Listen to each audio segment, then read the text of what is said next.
கேட்டால் பணம் இல்லாமல், பொருள் இல்லாமல், எழுத்து இல்லாமல் பிறருக்கு செயற்கரிய உதவிகளை செய்பவர் தான் பெரியவர் என்ற கருத்தை உலகிற்கே சொன்ன உத்தமர் வள்ளலார் அவர்கள்.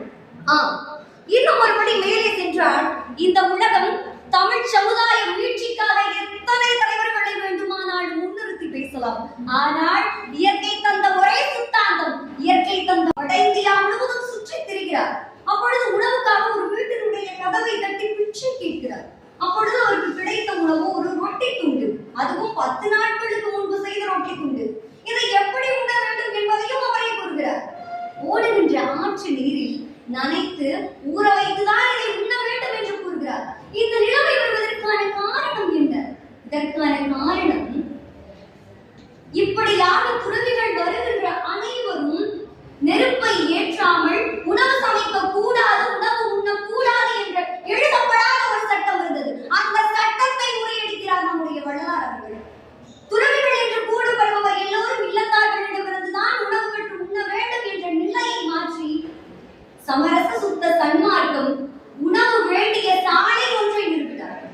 அதன் மூலமாக அன்று அவர் ஏற்றிய நெருப்பு இன்று வெயில், மழை, வெள்ளம், ஏன் கொரோனா காலங்களை எல்லாம் தாண்டி இன்றளவு மழையா விளக்காக எரிந்து கொண்டிருக்கிறது என்று சொன்னால் அதுவே அவருடைய சுத்த சன்மார்க்கம்.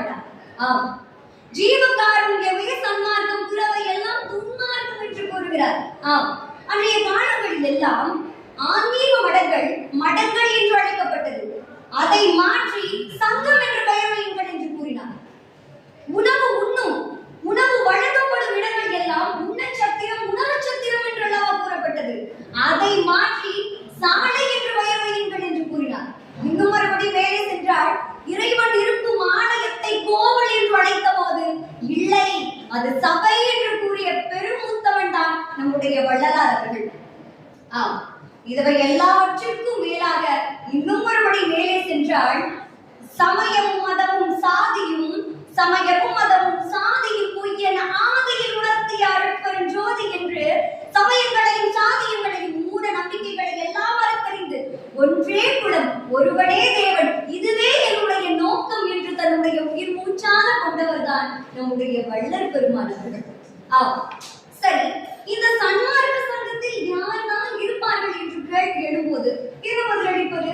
ஒருவேளை பெரிய ஜாம்பவான்கள் தான் இருப்பார்களோ?